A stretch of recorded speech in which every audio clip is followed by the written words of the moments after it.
Bismillahirrahmanirrahim. Assalamualaikum warahmatullahi wabarakatuh. Apa kabar ayahanda dan bunda? Alhamdulillah kita masih diberi kesempatan oleh Allah untuk berbagi informasi. Insya Allah pada episode ke-11 ini kita akan membahas terkait dengan anak dan bencana. Poin penting, menjaga rasa aman saat situasi kacau.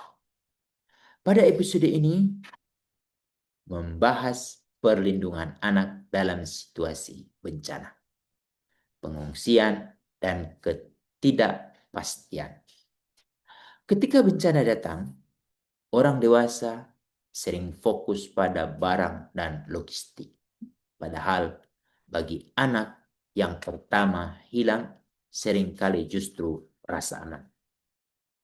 Melindungi anak saat darurat berarti menjaga pengawasan, kedekatan, dan menopang emosional yang membuat mereka tetap merasa aman. Mengapa anak sangat rentan saat bencana? Kerentanan anak meningkat karena anak bisa terpisah dari keluarga atau pengawas utama. Kedua, situasi ramai membuat pengawasan melemah. Ketiga, anak lebih mudah terdampak rasa takut dan bingung. Dan yang terakhir adalah kebutuhan dasar dan rasa aman terganggu sekaligus. Risiko berlapis yang perlu diwaspadai sejak awal.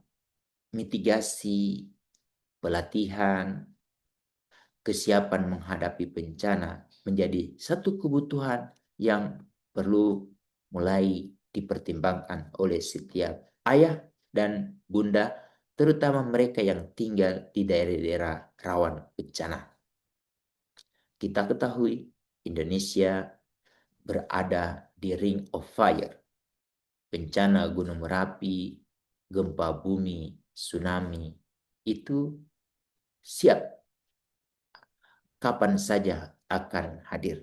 Untuk itu, kesiapan menjadi penting.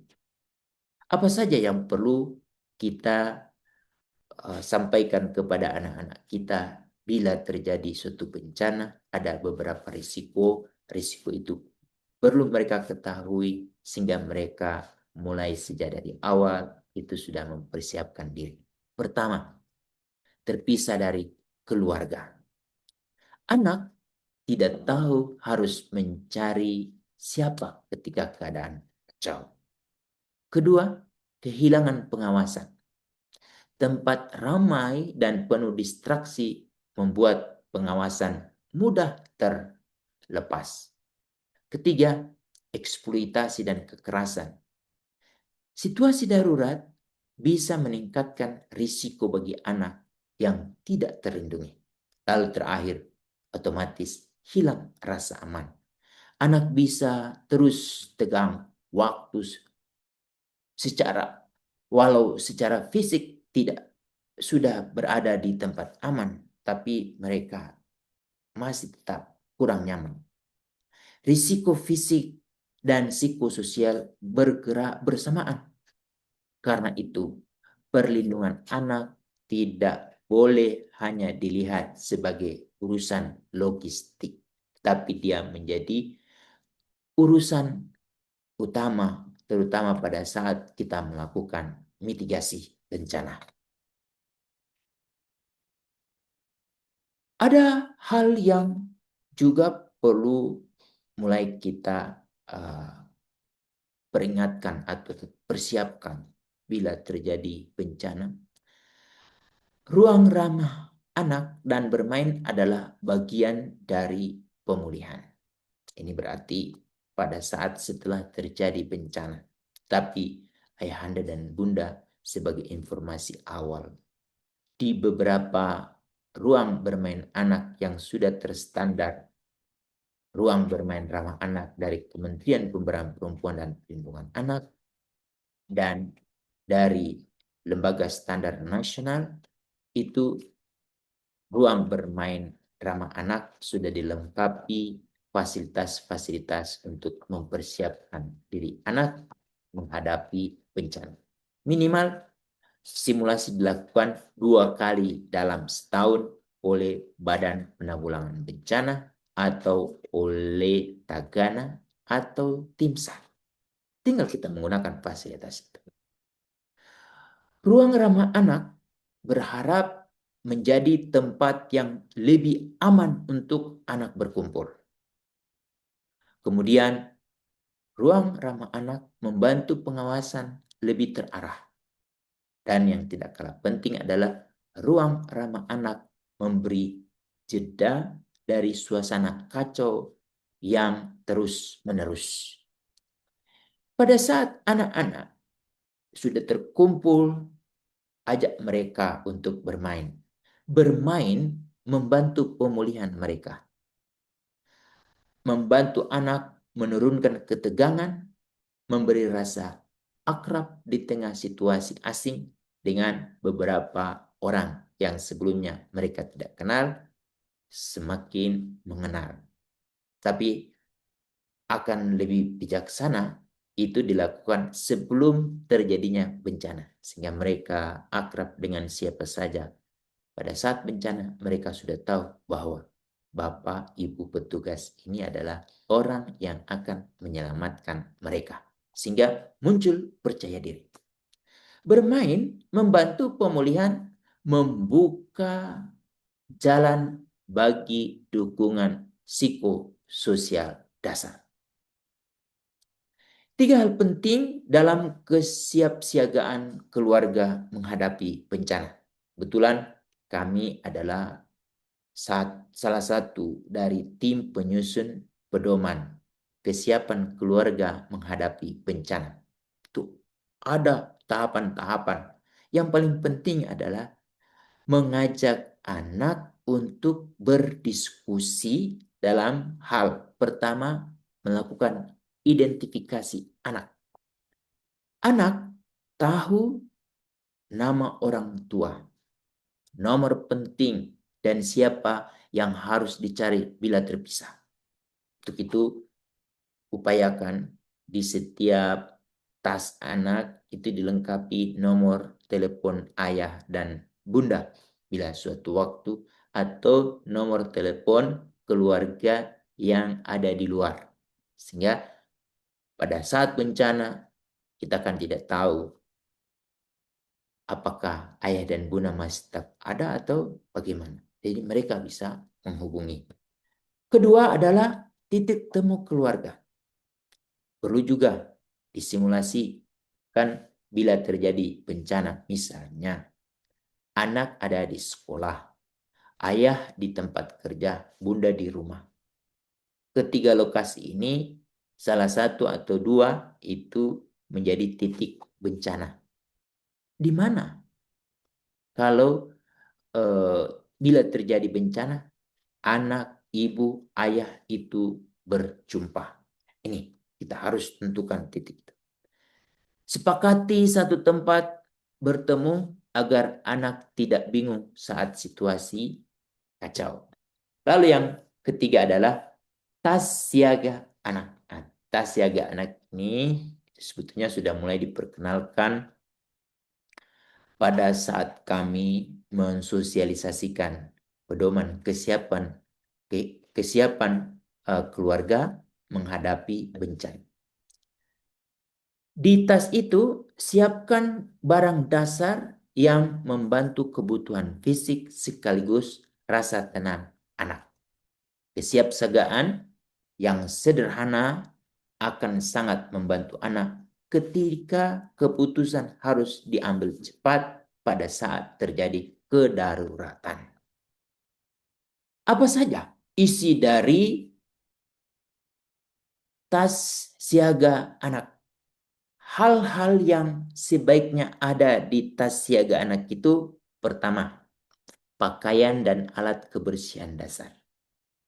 Kedua, air minum dan makanan ringan yang selalu diperiksa 6 bulan sekali. Khawatir tanda kadaluarsanya itu terlampaui. Penting. Yang ketiga, obat dasar yang diperlukan atau juga resep yang dikeluarkan oleh dokter, terutama yang sering digunakan oleh anak-anak yang disabilitas. Lalu kemudian yang keempat adalah identitas atau informasi penting. Antara lain nama anak, nama ayah, nama ibu, terus nomor telepon orang yang mudah dihubungi pada saat darurat. Ayahanda dan bunda sering kan kalau kita diminta untuk mengisi form, selalu selain nomor kita juga diminta nomor darurat bila terjadi sesuatu bencana. Kemudian yang terakhir, satu benda yang menenangkan bagi anak. Kemungkinan misalnya ada permainan yang sangat dia sukai, itu kita tempatkan di tas itu. Sehingga pada saat terjadi bencana, dia akan mengingat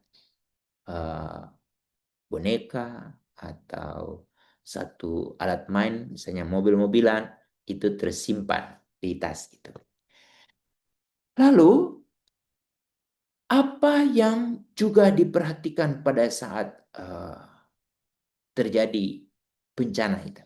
Yaitu pengasuhan darurat dan dukungan psikososial dasar.